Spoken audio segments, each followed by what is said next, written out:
Inside the Magic, show number 489 for August 17th, 2014.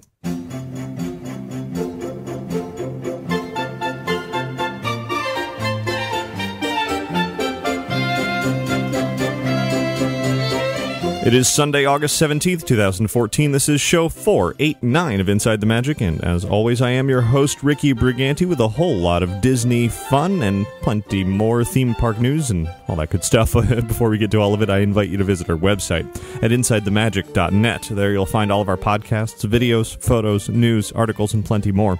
And if you ever have any news, tips, questions, comments, or anything at all that you want to send in, you can do so by emailing me at ricky@InsideTheMagic.net, or you can call and leave a message at 407-494-4ITM. That's 4486. And now, let's get on with the show.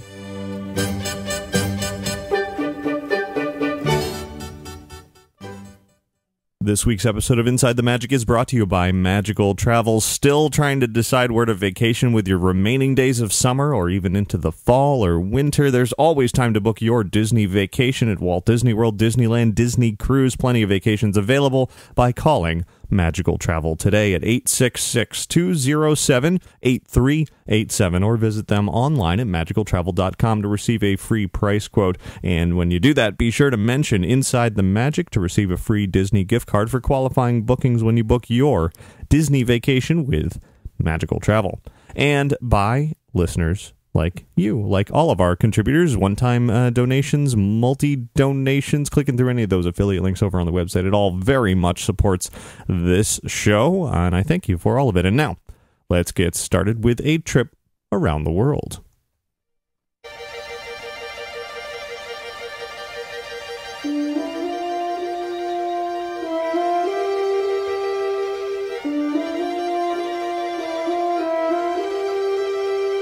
Before we get into this week's news, I do want to say a huge thank you to everybody who went over to our Kickstarter project and supported the Radley Haunted House this year.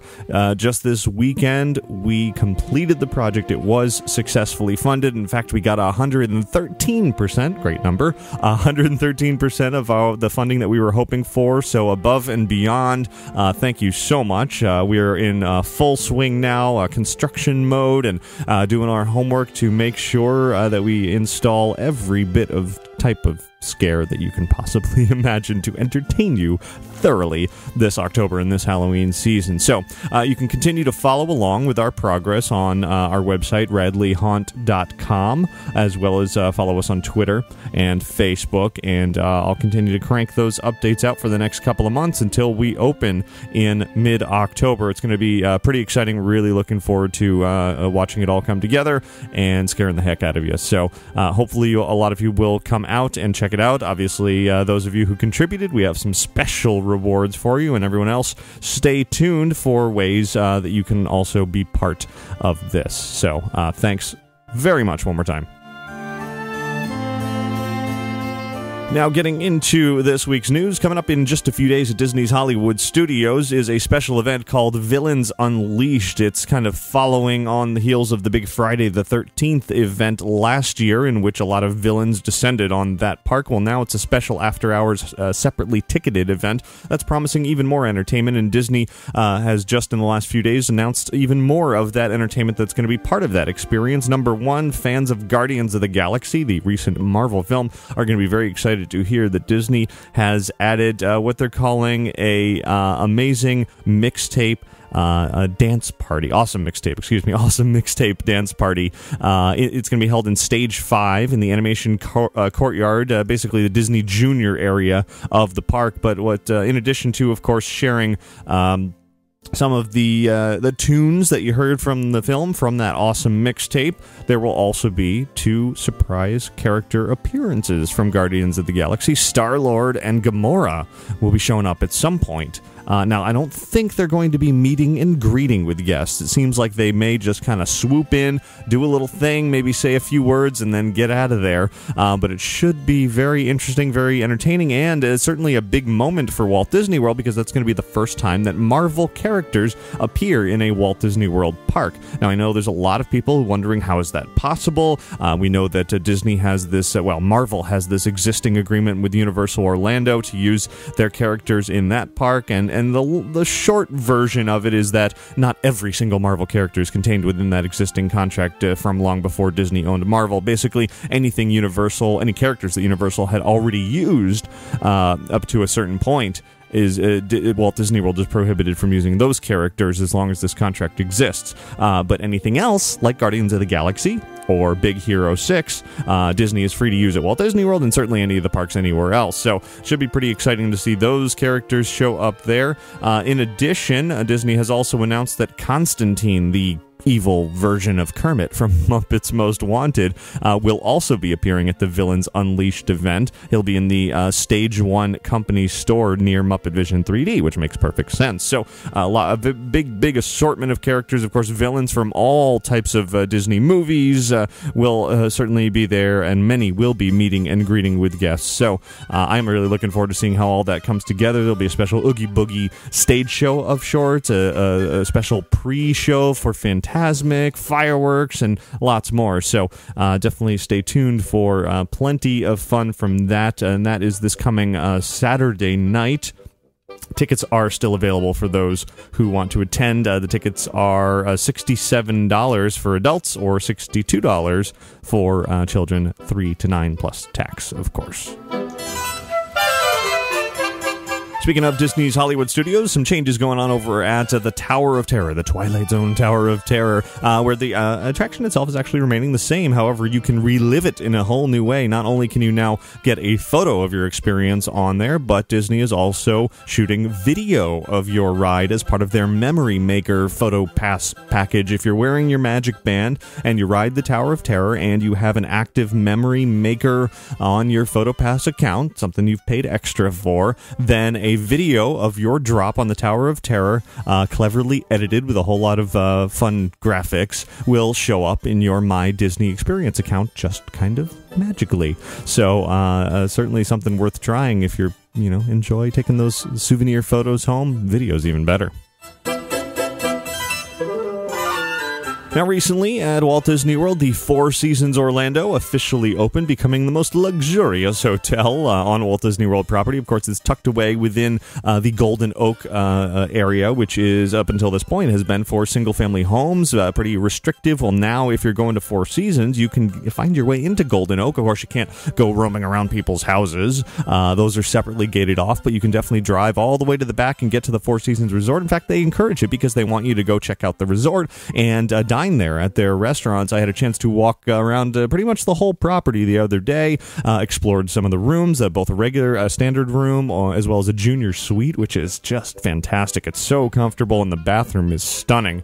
The views from up there are amazing too. I can imagine being there on 4th of July or New Year's. You can see all the way from Epcot on your left to the Magic Kingdom on your right and everything in between, and I can just imagine the fireworks view from up there would be simply phenomenal on a special night like that, or really any night. Really, the whole grounds, the pool areas, especially the kids' play area that's sort of themed to ruins, and but it's like organized, perfectly crafted ruins with a lot of fun water players, a couple of water slides, plenty of outdoor activities from billiards to ping pong to foosball, and all of it just looks beautiful. Like around every corner while you're walking around this Four Seasons, there's a absolutely perfectly crafted photo moment that's beautifully symmetrical with trees and plant life and water features, and it's just, it definitely lives up to the Four Seasons name, and well worth exploring. And don't feel like you're out of place if you just kind of show up there for a meal. Of course, if you're going for dinner time, they would hope that you dress up a little bit, but there's definitely no sort of strict dress code for just walking around the place. They're not going to make you put on a jacket or a dress or a polo shirt or anything while you're exploring there, especially because there is, it's Florida. There's pools and all of that, so they expect people to be going around between those. Of course, you can't use the pools unless you're staying there, but you could certainly certainly walk around a little bit and check them out. And as I said, you can definitely dine there. So certainly worth checking out. I posted a whole lot of photos and video from throughout the 4 seasons over on our website and, of course, on our YouTube channel. So you can check that out to see a closer look of what it's all about. And pretty soon I'll have a chance to go over there and sample some of the food as well. I'm looking forward to that. And there's another restaurant actually opening up there next month, sometime in September. So I'll have more about the food of 4 seasons sometime soon. But for now, it's definitely a beautiful place. Jumping coasts out to California, to Disneyland now, where while last weekend was the official 45th anniversary of the Haunted Mansion, this weekend Disneyland debuted its new art gallery in honor of that anniversary. And on Saturday, they had a whole lot of artists showing off their latest creations, original pieces that sold very quickly, along with limited edition ones, and then plenty of open edition merchandise and prints as well. Pretty extensive gallery to be found right there just off of Town Square. And that'll be there for quite a few months. I'm looking forward to seeing that in person. But if you want to see what all this amazing Haunted Mansion inspired artwork looks like, head over to our website for lots and lots of photos from that as well. Now, recently out at Disneyland was a special annual pass holder event for one night only, or one day only, in honor of Muppets Most Wanted making its way to home video / Blu-ray coming out in just a couple of days. And in the Muppet Vision 3D Theater for annual pass holders, special screenings of the film Muppets Most Wanted were taking place with some very special guests in attendance. It's not every day that you can go to Muppet Vision 3D and actually see Kermit and Miss Piggy. But not only were they there, I was going to say in person, but they're not really people, they're Muppets. But anyway, they were there, regardless of how they were there. And not only were they there, but they were singing as well, a special performance of a particularly special Muppet song.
Thanks very much to Brett for sending that clip in. If you want to see that video and hear more from that musical performance, head over to our website, insidethemagic.net, to check that out. A really special annual pass holder opportunity for Disneyland.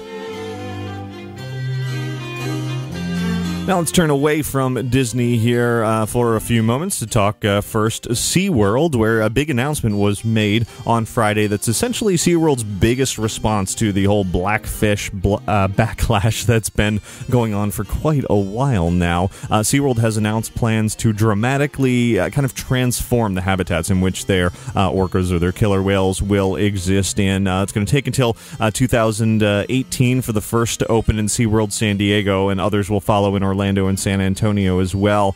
The new habitats for these sea creatures will have a maximum depth of 50 feet, a surface area of nearly 1.5 acres, spanning more than 350 feet in length, offering a whole lot more room for these animals to swim around. Guests will be able to observe them in giant viewing areas 40 feet tall. It's going to include a fast water current area that will allow whales to swim across moving water instead of just stagnant tanks. In addition to all of that, SeaWorld world is investing millions and millions and millions of dollars into killer whale research and sort of a focus on ocean health, as they put it. Hundreds of millions of dollars is what they're saying they're investing. Now, of course, they have not been doing very well. Their attendance has been dropping little by little. Their stock certainly has been dropping quite a lot since Blackfish first emerged and first was aired on CNN particularly, and this is hopefully for them their way of sort of bouncing back and turning things around. Whether or not it's enough, or if everyone's going to continue to just be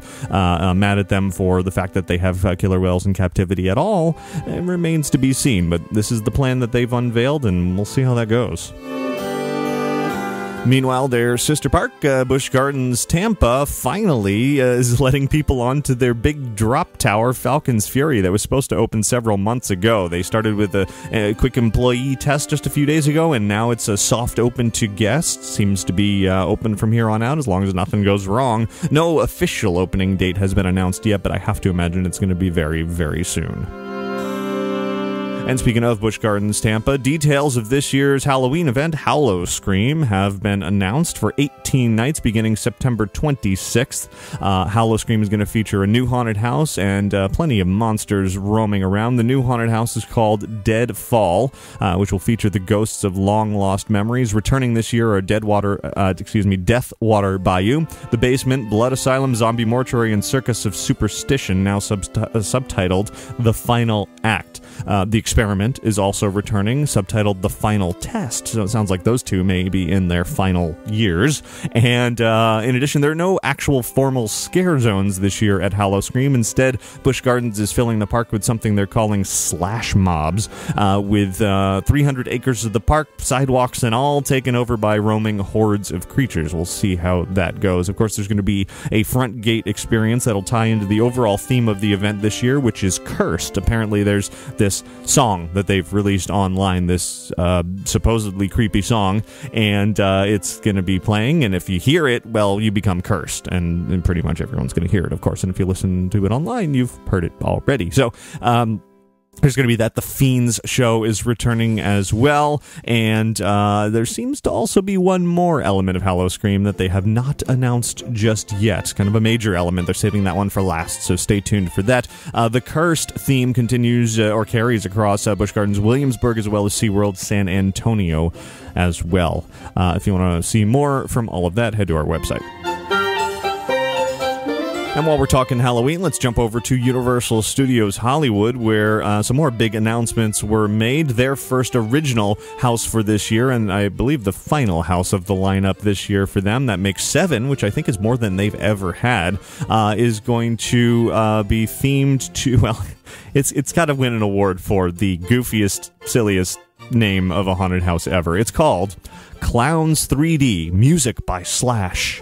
Yeah, that's the full name of it, and you can pretty much guess what's going to be in it. There's going to be clowns, it's going to be a 3D maze, and Slash, yes, legendary guitarist Slash, will be supplying music for it, original music for the experience. So there's that. It's going to be set inside what they're calling Sweet Licks Frozen Clown Pops Family Amusement Center, with a crazy clown named Sweet Licks. In addition, a couple of new scare zones this year have been announced, one of which I'm really looking forward to, Dark Christmas. They're going to be bringing to life Krampus, kind of the evil version of Santa Claus, and that should be very interesting. That'll be in the Baker Street area of the park. And in addition, down in the lower lot will be a new scare zone called Skulls, with a Z at the end, and that will be inspired by the Native American legend of Wendigo, or Wendigo. Anyway, that's a malevolent half-beast creature with an insatiable appetite for humans, wraith-like creatures and animal skulls for heads and all that kind of stuff. So that is what's coming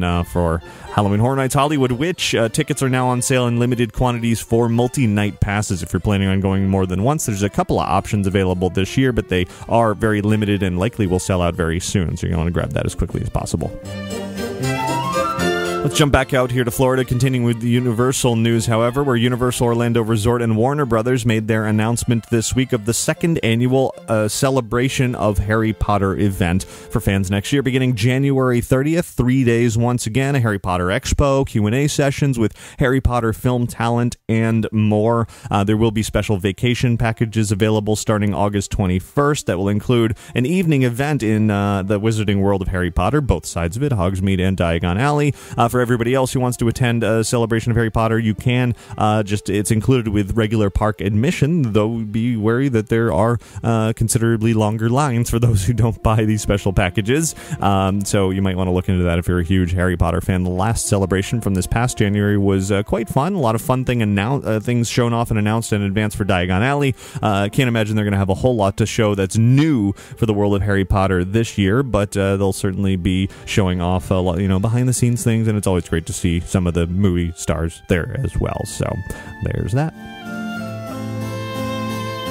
Now, let's turn to the world of movies for a little bit of Star Wars news. Number one, there's a report going around, and I don't think Disney has confirmed this quite yet, or Lucasfilm for that matter, that Star Wars trilogy, the original, not the special edition, not the souped-up edition, not the CG'd edition, the original, apparently it may be coming to Blu-ray, finally.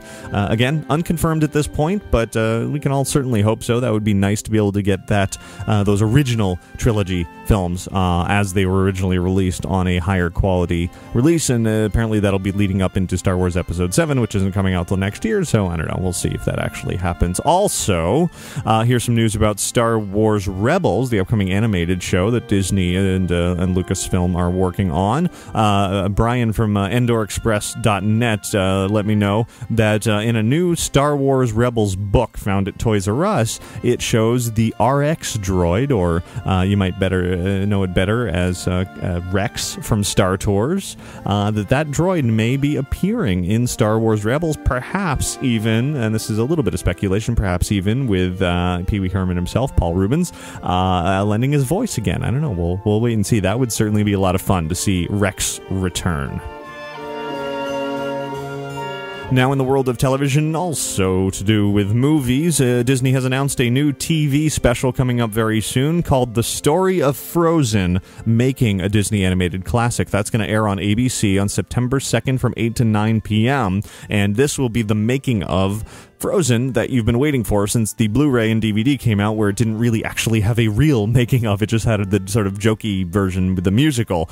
This one is going to sort of go real deep behind the scenes at a look at the making of this film, including words from Kristen Bell, Idina Menzel, John Lasseter. In addition, the special is going to have what Disney's calling exciting announcements about the next chapter of Frozen, whatever that means, and a preview of what Anna, Elsa, and Kristoff will look like and act like in an upcoming episode of ABC's Once Upon a Time, and it's going to all end with a sneak peek of Big Hero 6, Disney's next animated film coming out in November. So definitely set your DVR, September 2nd, 8 p.m. Eastern on ABC. You won't want to miss that one. Final bit of news this week comes from California. The D23 Expo 2015 is coming up a year from now, and as such, tickets are now on sale. Of course, the Big Sorcerer package at $2,000 a ticket sold out almost instantaneously. It was very quick, so don't expect to get that anymore. But a lot of tickets are still on sale. The regular tickets and multi-day tickets and all that, those will be on sale for quite a long time, but it is good to get in early because they are less expensive if you buy them this year, 2014, as opposed to next year, 2015. And the D23 Expo 2015 will take place at the Anaheim Convention Center just down the street from Disneyland from August 14th through 16th next year. So at this time next year, it will have just wrapped up and we will all be exhausted but have had a lot of fun. So I'm looking forward to it, to see what they have in store this year. And that will do it for your news from around the world this week.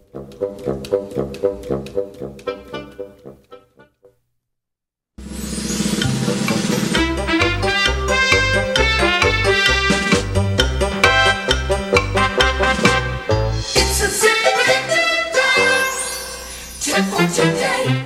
Now, of course, I am out here in Orlando, and I go to the parks all the time here. I would be a local here. There are plenty of locals out in California. Now, I travel to California as a tourist, and many come here, and of course, many live in other parts of the country and the world and go to both coasts as tourists. And why do I bring all of this up? My tip for this week is maybe sometimes when you go to the parks, try to act like a local. And by that, I mean, just hang around the parks. Don't necessarily feel like you gotta ride something. Don't go into a show. Don't have reservations. You know, maybe take one day when you go to the parks and say, you know what, we're gonna pretend we're locals for this day and just go on a whim and just have fun and sit down. And it can be a very different but fun experience going to the parks. And I bring all this up because I just came back from Disneyland with no real plans for the first time in a long time. Normally I have this schedule and things to do and things to see, and this time I was just like, well, I kind of want to see this, that, and the other, but I don't really have a specific thing to see, and it was really nice to just kind of wander and not do anything for a while, or to say, hey, I want to do this, just on a whim. So, you know, sometimes it is possible to over-plan a trip, and you might want to just take a step back and say, you know what, let's just go with the flow, and if we don't go on anything, we're still going to have a whole lot of fun, because we're at a Disney park. So, everybody else, email your tips into tips@insidethemagic.net.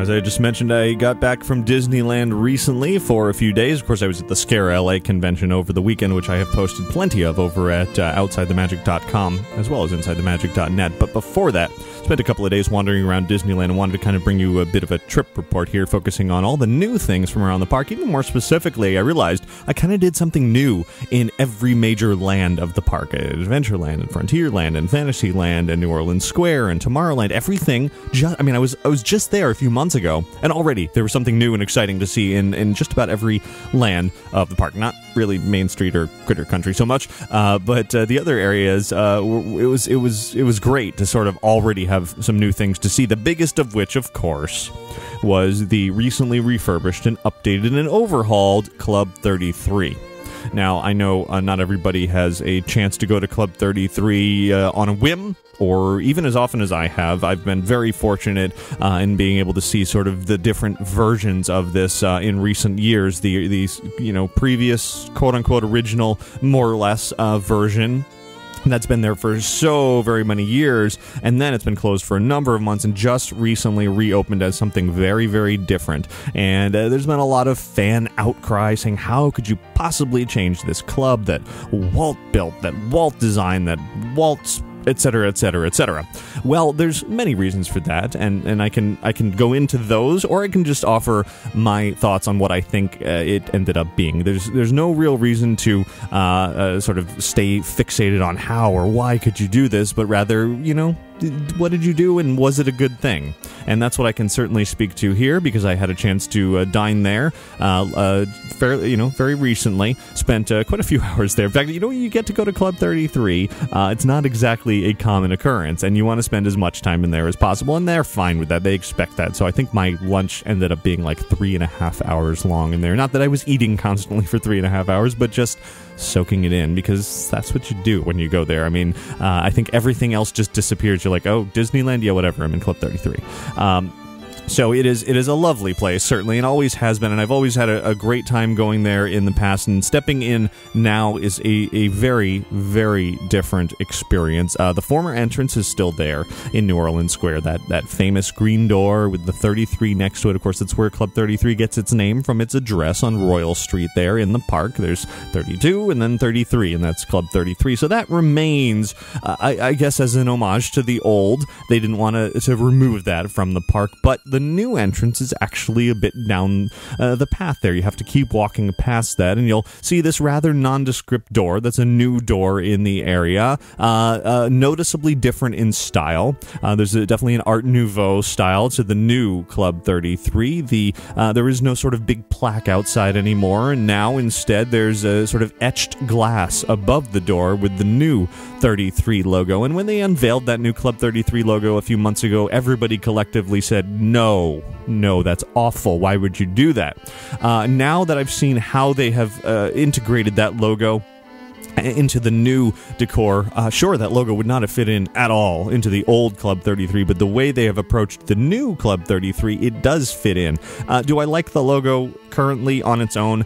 I still really don't. It's kind of the font of the 33 that drives me nuts. I like the design of the rest of the sort of crest. The 33 itself is kind of bugs me, but it's not as bad as I thought it would be seeing it in place, which tends to be the case. I still kind of prefer the other one, but anyway, now even the process of getting into Club 33 initially, and I should mention here, not everybody, of course, can just waltz into Club 33. You have to either be a member, which costs tens of thousands of dollars, or you have to know a member, and they will either get you in person or make a reservation for you. So that's kind of how you have to get in. I'm not a member. I have no way of getting in on my own. I'm very fortunate to know a member, and so I've been able to get in that way. So when you come up before, in the old Club 33 entrance, you would basically hit a doorbell. They'd open the door. They would say, do you have a reservation? You could kind of peek in at that point. A lot of camera snaps would go off from onlookers, etc. Well, now, reducing that sort of paparazzi moment, now when you ring the doorbell,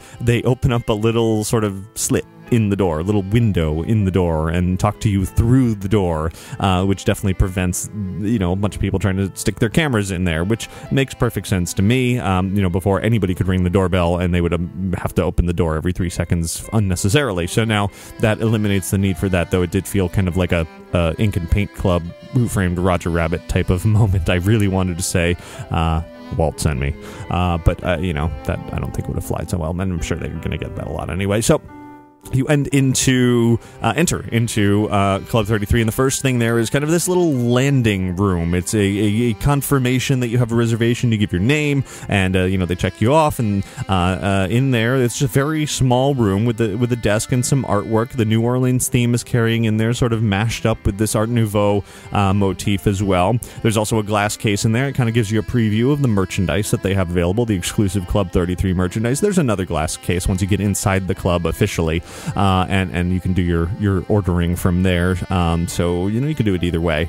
But it's a very small room that you enter initially, and they basically say, continue on, and that's when you enter the, of course, famous Court of Angels. And this is one of the sticking points that fans have had a real problem with the new Club 33, is that the Court of Angels, this beautiful staircase that's been in the back of New Orleans Square for so many years, is now sectioned off. You can no longer go in there unless you are, in Club 33, unless you're headed into Club 33. It is blocked off from the general public.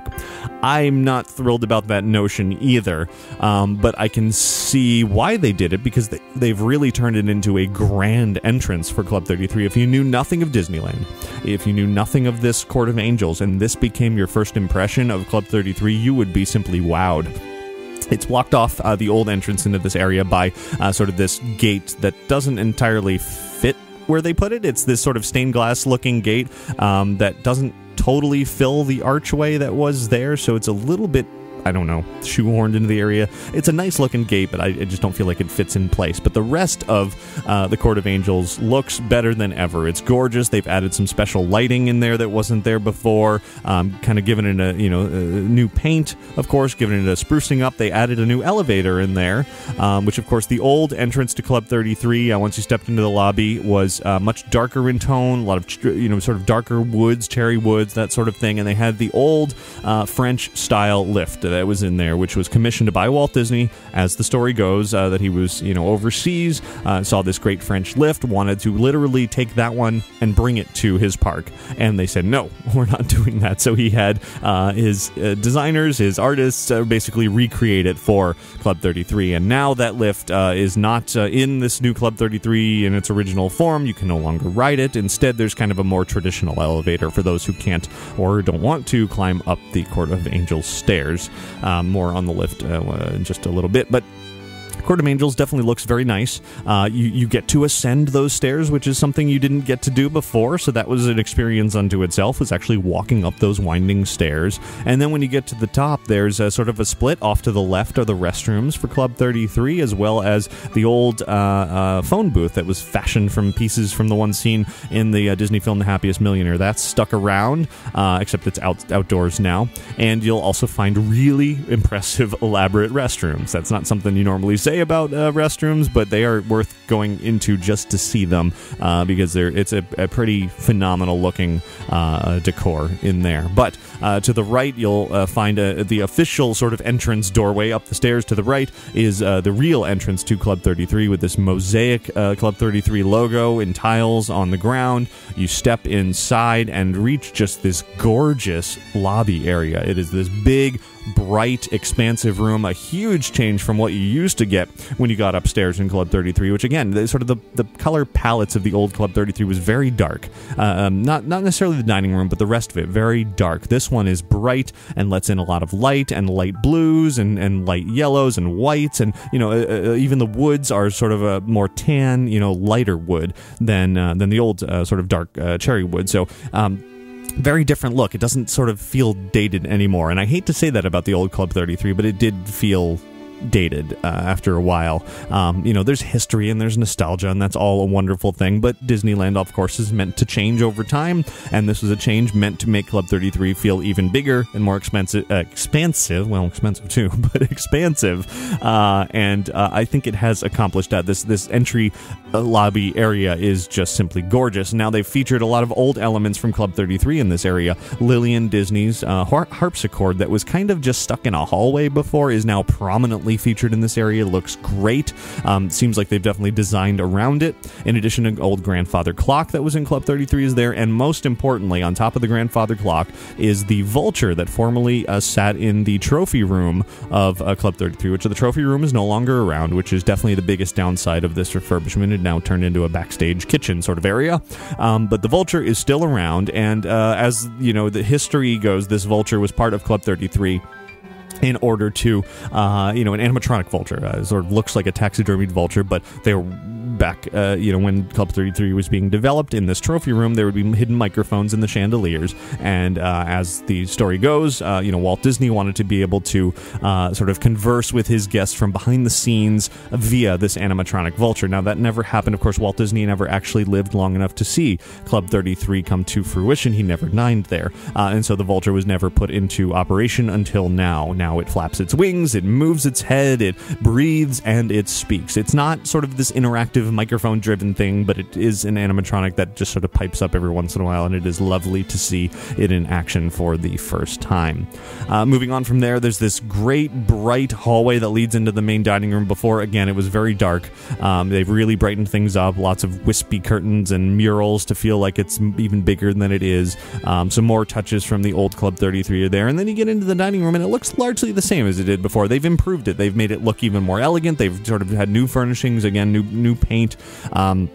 They replaced the old non-working fireplace with a big picture window that looks fantastic, so a lot more light in there, and it really truly feels elegant down to the costumes that the servers and sommeliers and everybody that they're wearing inside there. It all feels very formal but still comfortable, and I think that is a decided improvement over what was there before.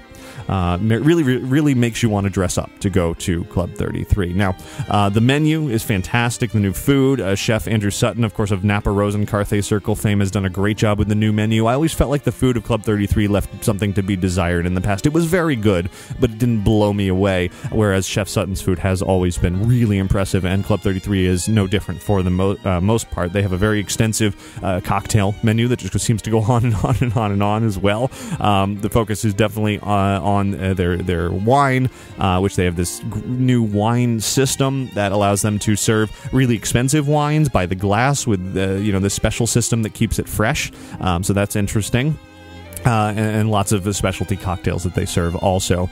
A meal at Club 33 depends on if you're there for lunch or dinner. You're actually going to get a different menu. It also depends on the seasons. Chef Sutton is all about fresh ingredients and local ingredients, so he wants to make sure that whatever they're serving is fresh, and they want to prepare as much of it in-house as possible. Coming with every meal is a truffle brioche bread, which is absolutely delicious, served with their special butter with Club 33 herbs, as they called it. They wouldn't tell me what's in it, but it was absolutely delicious. I was there for lunch, as I said, so I can't say much about the dinner menu, but for lunch, I had quite a sampling. I was there with two friends, and we tried to order different things, so we could each sort of try each other's meals, and so I had a good sampling of the current lunch menu, which of course will change seasonally, but For an appetizer, the grilled quail and zucchini blossom were absolutely fantastic. I would easily order either of those. Those were not my dishes, but I tried those, and they were very, very good. Really colorful. The presentation of every dish here is gorgeous. Bright colors. The portions are not huge. They're just sort of what I would think is normal portions. By the end of this multi-course meal, you are full, but you're not stuffed, and that's what I like in a meal. If you're looking for something that you're just going to, stuff your face with, Club 33 is probably not the best place for you, especially when you're paying $100 or more for your meal. But it is definitely a great multi-course meal that will leave you full of really excellent smaller bites that add up by the end. Now, the appetizer that I had was kind of an assortment of sausages, a pate, and some vegetables as well. Also very good, but I think I would have gotten one of the other, like if I go back, that's easy to say. Someday, if I go back, I would get certainly anybody. What I would recommend is the quail or the zucchini blossom over the sausage plate, but that was still extremely good. Now, my second course, which was kind of super salad-ish, I would easily eat 10 of what I got, which was a heirloom tomato salad with a crispy burrata cheese and green tomato gazpacho. The crispy burrata cheese was definitely the star of that one. This beautifully drippy, yummy, crispy cheese sort of on top, it was unbelievably good, and the rest of the tomatoes and everything was seasoned wonderfully in the gazpacho. It was just so good. But watermelon salad, excellent as well. Very crisp and fresh. Now, here's where things got a little sticky and surprising for me, actually. As far as the entrees goes, I had ordered a pork medallion with a southern red bean ragu underneath, and I didn't find it to be all that great. The beans were rather uninteresting, and the pork was overcooked, so I actually sent it back. Was not thrilled with it. Fortunately, they are very accommodating there. I wanted to make sure everybody is very happy with their meal, and so instead I got their steak that is on the menu. Now, the old Chateaubriand that was on the menu before is not there anymore. Neither is the truffle mac and cheese, which was a favorite of the menu. But there's now a filet steak with some delicious onions and veggies and all that. It was wonderful. That was a perfect substitute, and I quite enjoyed it. The chicken breast that they're serving is excellent, as well as is the ratatouille. Quite a lot for vegetarians, actually, on this new menu. You could easily have a fantastic meal and not worry about the fact that you are a vegetarian, for sure. Finally, dessert course. You can't go wrong with just about anything. I had a vanilla mascarpone velvet, as they call it, with summer peaches and peach nectar, and it was just the right amount of sweetness and luscious and everything a dessert should be, and not too sweet, not too filling, and all that kind of thing. There's lots of options to choose from. So, an overall good meal, certainly solid meal. Just that one sort of misstep with the pork, but they fixed it definitely by giving me the steak instead, which was absolutely delicious. So, I was very satisfied with all of that. Now, there's another section of Club 33 completely that is the new lounge.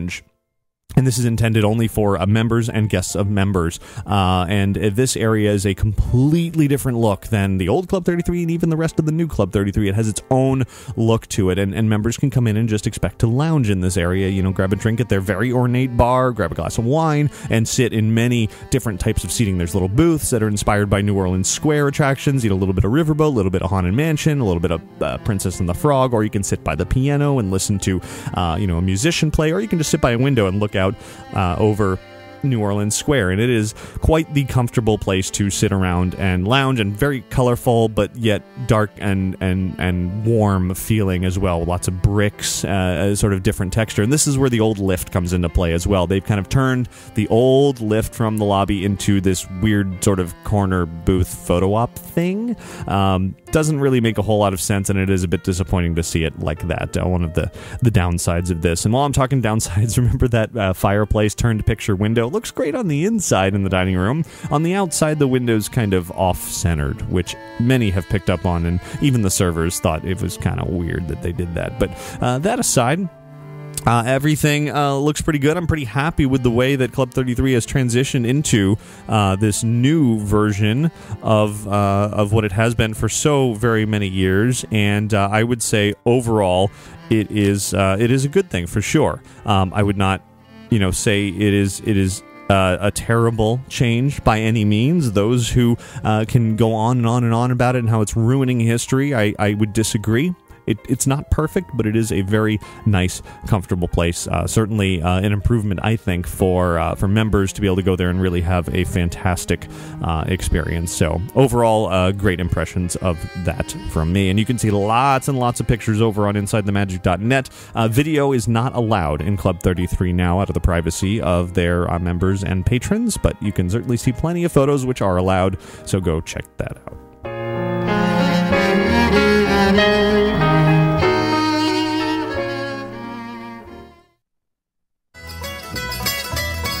Now, moving on from New Orleans Square, as I said, I sort of experienced some new things in the various lands of Disneyland. I want to talk a little bit about the recent edition of the Legends of Frontierland experience in Frontierland, naturally.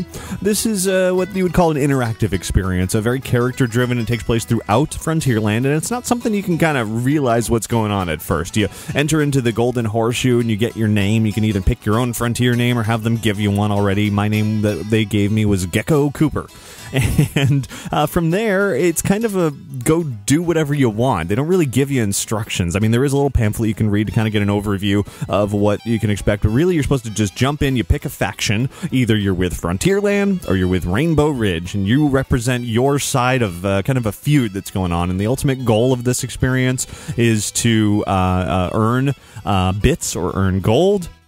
Save that up, purchase land off of a map, and at the end of the day, they decide which group has the most land, and they're the winners for the day. And you can kind of come and go. You don't have to stay for long. You can stay for all day if you wanted to. I ended up playing for about an hour and a half and was simply exhausted because I was out in the sun and running around for that long, but I had a lot of fun. It was a good time. Now, you go out there, you kind of interact with all these characters that Disney has put into Frontierland that they've developed just for this experience, and they will, sort of tell you what to do next. They'll give you odd jobs. You can go to a telegraph operator, and a telegram will spit out telling you what to do, and you have to go over and deliver some news to somebody else, or make sure somebody gets arrested and put in the jail that they set up in Frontierland, or even create a wanted poster so that somebody can get arrested, or head over to, relationship issues between different people. And I mean, the list goes on and on about these odd jobs that you can complete, and that's really just one element. You can order some special drinks that will give you extra charm, that if you're holding your drink that says charm, perhaps you'll charm some various characters out of their money, and then you can take that and buy some land, and it just goes on and on. It's kind of confusing. It's hard to describe, and I didn't really get it going in. When I first started, I was like, okay, I'm standing around, and all these people seem to be really into this, but I have no idea what's going on. Within about 10 minutes, I was totally into it. I was there for the Friends of the Magic meetup with Paul Berry, Window to the Magic, and everybody who showed up for that. And so it definitely helped to be there with friends and with people that you knew, and in a big group, so that you can sort of play off each other, and everybody got together and got to work together. But even if you're there with a small group or even by yourself, you will quickly make friends, and you'll start to team up with people and really get into it and work together to find people who are on your side of whether you pick Frontierland or Rainbow Ridge, and really get into the excitement and the action, and make sure that you come out victorious in the end. I think I ended up earning, I got a golden nugget and a whole lot of these wooden bits that they give you, enough to buy some land at one point, and I actually didn't stick around long enough to know if my side won or not, but I definitely had a lot of fun along the way. This is a limited time experience. I think it's only going on for the month of August for now. I'm sure it's a test to see if this sort of thing can run long term, but it is definitely an interesting way to sort of experience Frontierland. Gives you a sense of purpose for being there. Feels like you're part of that world rather than just riding rides. You are a member of that community. And I think it's a really good thing that Disney is doing. Ultimately, I can't say that I would do it every time I go to Disneyland, but if I, had some extra time to kill and I was looking for an extra unique something that wasn't just seeing a show or riding a ride, that would be a good way to spend some time. It was a lot of fun, and it let me see a lot of parts of Frontierland that I otherwise would just walk right by or ignore, talk to a lot of great people, and, overall a pretty neat, different sort of experience. Now, meanwhile, something very similar and yet very different is going on over in Adventureland. That is the Adventureland Trading Company. This is, again, another limited time experience that Disney's offering. This one is less reliant on character interactions, but more on individual quests that you could definitely do by yourself or team up with other people to complete. Now, the Frontierland experience, you can go in, not spend a dime unless you want some of those special drinks or anything that you, can actually consume. Adventureland to take part in the, I think it's 9 different experiences that they offer there. You actually have to pay for each one. Most of them are $5, and for that you get sort of it's either a newsletter or a newspaper or a map or something to decode. You get a physical piece of something to begin your quest, and from there you sort of bounce around between areas of Adventureland and maybe even trickle over into Frontierland, or you maybe even go outside the park and sort of on your quest to your ultimate goal, which is to acquire what they're calling a juju.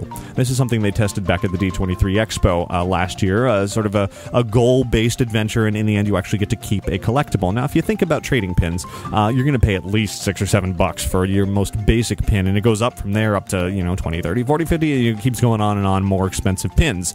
So for you to be able to get this really nice sort of paper collectible as well as this trinket at the end that is much more interesting in my opinion than a pin. It's actually quite these nice little collectibles, not bad for $5. There's also $7.50 ones, and those involve consumables, drinks, or food. So that's not a bad price as well. I at first I kind of balked at it. I was like, oh, I have to pay, but I was like, you know what? I'm going to try this. I'm going to see how it goes, and I ended up buying into 4 of the different quests, and I absolutely felt like I got my money worth on all of them because it was really fun. I actually enjoyed the Adventureland Trading Company more than I did the Frontierland one because it involved a little bit more sort of thinking on your toes, puzzle-solving skills, that kind of thing that I really enjoy, whereas Frontierland was kind of just a social experience, largely.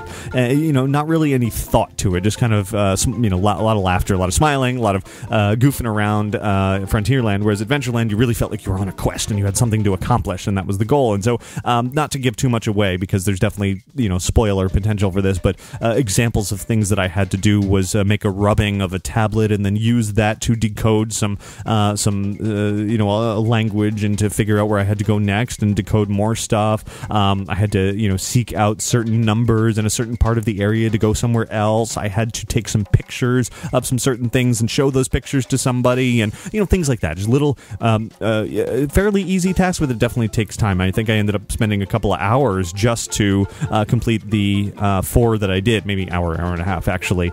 Some are definitely longer than others. Some you can finish in just like 5 minutes, and some will take like 20 minutes, so you never know which one you're going to get. But I mean, you do buy certain ones, but you don't know how long the one that you bought is going to take. And I'm glad I have these things to show for it in the end, these cool collectibles, and really had a lot of fun sort of going on that adventure as well. So I think the Adventureland Trading Company, a big success. I would love to see more of that sort of thing. And you can do it at your leisure. You can do it little by little. You can do it all at once. No rush at all. It doesn't rely on anybody else to be part of it. Whereas Frontierland, I was not totally sold on. I had fun, but I was not as thrilled with that experience. So you can see a lot more from the Adventureland experience over on our from both Adventureland and Frontierland over on our website as well.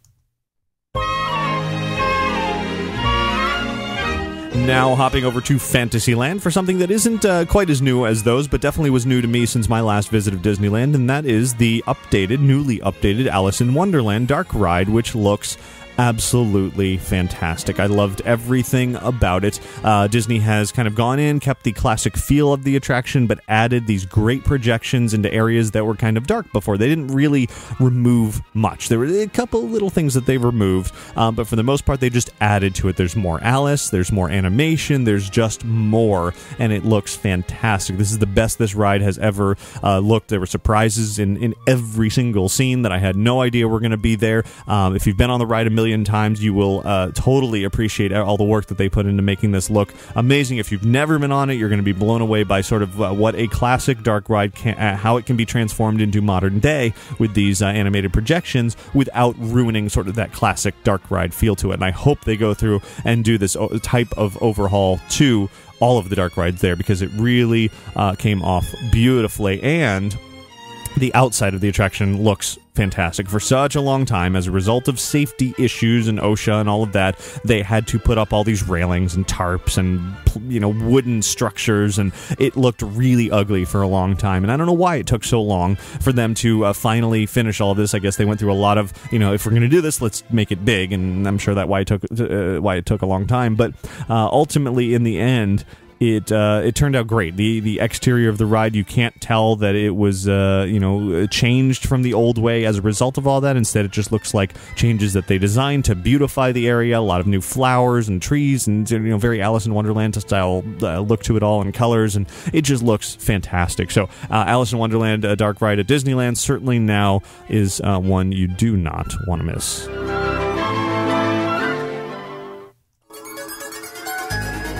And finally, over in Tomorrowland, I had a chance to experience some things that are actually new in the park and things that were just kind of new to me, because I never quite got in there over the last few months. In Innoventions, of course, there's the Marvel meet and greets for Captain America and Thor. Now, those have been around for quite a few months now, but I finally had a chance to see them on this trip about a week and a half ago. And it was the Thor one was fun, a great introduction to the character, sort of traveling through the Bifrost and this grand reveal of Thor and him welcoming everybody and into his throne room.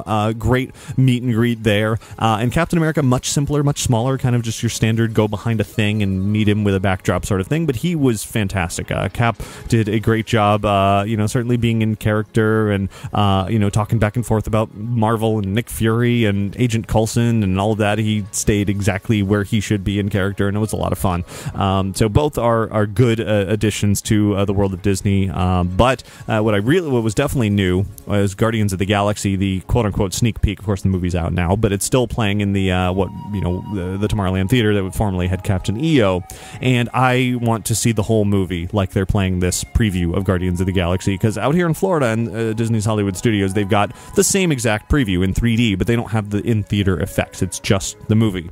And in California, they're using the wind and water and lighting and all the effects of that theater, and it comes off wonderfully. I really would love to see all of Guardians of the Galaxy like that. It's just a whole lot of fun, and I could definitely see where Guardians could be turned into a fantastic Disney attraction. I would love to see that. So, I think it's a good thing having all of that Marvel there. Guardians definitely fits in with the Tomorrowland theme more than Captain America and Thor do. So I think that would actually work really well. Who knows where that's going from here. As I said, of course, the Guardians characters and the awesome mixtape dance party will be coming to the Villains event out here in Florida soon. Who knows how much more of those characters we're going to see.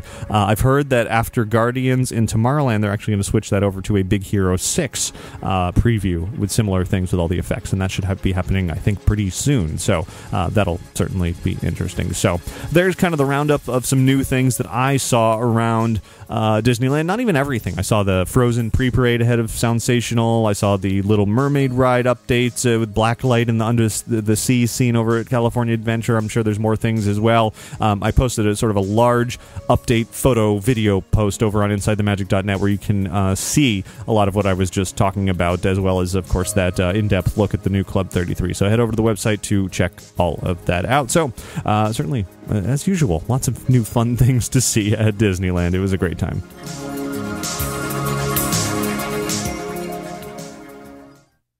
Hey, Ricky. Hi, Ricky. Hi, Ricky. Hey, Ricky. Hi, Ricky. Hi, Ricky. Hey, Ricky. Ricky, this is amazing. Ladies and gentlemen, boys and girls. Inside the Magic listener feedback.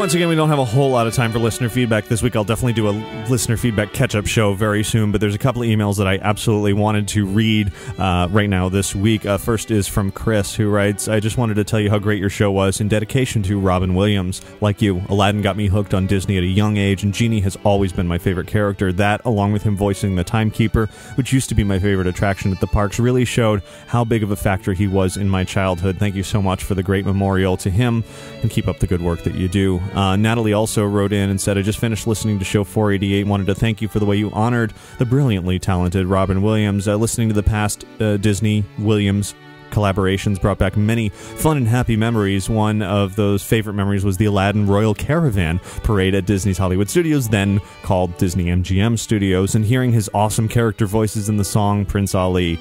Your show allowed me to feel that joy again and remember the true genius of Robin Williams. Well, thanks very much for those emails. Certainly very true. I expressed all of my thoughts last week with complete sincerity on the sad passing of Robin Williams, and this week I just kind of wanted to end things here with a couple of more tributes that have popped up over the last week from people directly connected to that world. The first of which comes from Broadway's cast of Aladdin, paying tribute to Robin Williams. Of course, they've been putting on this fantastic show up in New York on Broadway, and naturally the genie is part of that, and they felt the need to add their own thoughts on his recent death. And well, let me just take you to it. Here's what their special one-night tribute sounded like. Yesterday we lost one of the greatest, not comedians, but one of the greatest entertainers of all time.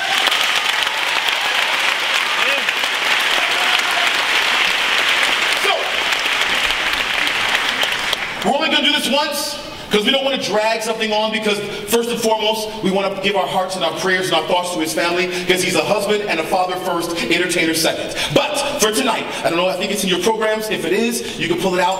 I want us to just sing a little bit of Friend Like Me before we go. And we're going to do it together, and so here's what I want to do. I'll start it with the wah-wah, and then we'll get into the words. You guys got the words with you? Everybody got the words? Everybody with glasses got on your bifocals, you can see? Okay, here we go. Wah wah wah, oh my. Wah wah wah, no no. Wah wah wah, ha ha ha. All right, everybody together. Well, I think all the have been voted. Three shares out of 1,000 10. Let me hear it. You in love, close up your sleeve. You are ready to together. Up at the top, come on. Now in your corner, now sweating and in your hand. In the boxes. Cause that's how who and how. Mr. Aladdin, sir, have we shown 2 or 3? Here we go. You ain't never had a friend, never had a friend. One more time. Never had a friend, never had a friend. Take it on, boy. Come on. Yes. Friend. Smile. Like me.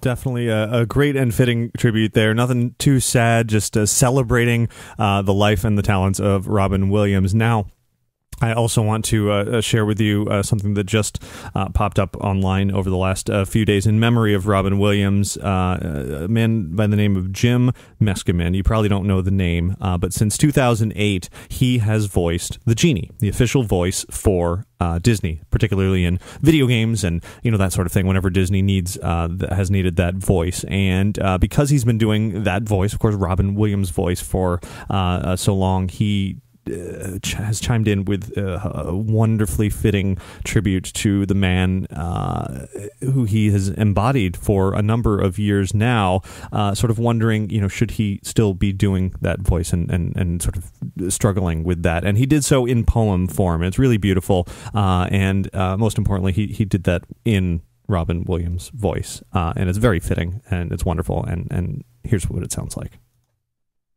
I've been thinking about Robin Williams all week long, and I've had a lot of people ask me, are you going to continue to do your Robin Williams impression in shows and so forth, and it's given me a lot of thought. And I decided to write this poem to work it out for myself and to answer the question. So here goes. They didn't burn all the pianos when Frédéric Chopin died. Didn't outlaw oil paints when Picasso took his final ride. No one put a stop to baseball when Mickey Mantle's time was up, or banned all Russian novels when Tolstoy went belly up. On Shakespeare's death, nobody said, now hath arrived the day, from this point hence, let none dare put forth pen to write a play. We celebrate what's left by the departed. It's our choice. But it does seem sacrilegious to do Robin Williams' voice. A voice It was designed to soothe, soft, deep tones to resonate and cascade gently outward from behind a smiling face. A voice that could accelerate to catch up with the mind, like shifting into overdrive and not get left behind. A voice that could change character like seconds on a clock, or hijack nationalities for a spin around the block. Shift age, shift viewpoint, shift IQ, whatever's not nailed down. Destroy, rebuild, destroy again. A formidable clown. We'll hear this voice in future times, in reruns on TV. It will occupy the World Wide Web and live on digitally. We'll hear its echoes come from other mouths and other lips, and tributes and homages, and, like psychedelic trips, we'll think the owner is back again with his familiar sound, but they'll all be imitations, just an audible rebound. New jokes aren't in the pipeline now. Not that the well went dry, but the jester who possessed this voice just chose to say goodbye. With the wealth of joy he's left us, we should probably rejoice.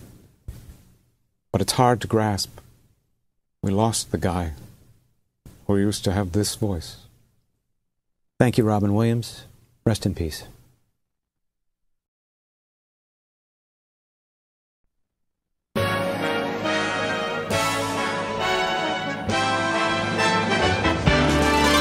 There's a great, big, beautiful tomorrow. And that is where I'm going to end show 489. Hopefully you enjoyed that trip around Disneyland. For a sampling of the new things there, definitely head over to our website and YouTube channel and to see an even closer look at all of that. Really looking forward to the Villains Unleashed event a few days from now, seeing what type of entertainment Disney's going to bring from their villains to Disney's Hollywood studios. It should be a whole lot of fun with Oogie Boogie and a bit of Guardians of the Galaxy and a bit of Muppets and Star Wars and a whole lot more. So you can definitely expect that on next week's show, along with a really fun interview that I did recently that has absolutely nothing to do with that, but is somebody that I was quite honored to be able to talk to. So that is all coming up. Of course, I do want to thank Magical Travel for sponsoring this week's episode of Inside the Magic. You can find out more about their services by visiting magicaltravel.com. And once again, I do want to say a big thank you to everybody who supported our Radley Haunted House Kickstarter project. We made it, we did it, we reached our goal, and that means it will be even better than we hoped it would be. So thank you tremendously for that. You can follow along with that project in the coming months at radleyhaunt.com and on Twitter and Facebook and all that good stuff. So there's that. Of course, between episodes of this show, our website is insidethemagic.net. There you'll find all of our podcasts with music listings and links and all of the relevant information, and of course all of our videos and photos and articles and all that good stuff, and links to follow us on Twitter and Facebook and YouTube. Just add /Inside the Magic to any of those services to keep up with all the latest Disney and theme park fun all the time. So thanks to all of you for listening to the show each and every week, and do have a magical week. Bye. And when it becomes a reality, it's a dream come true for you and me.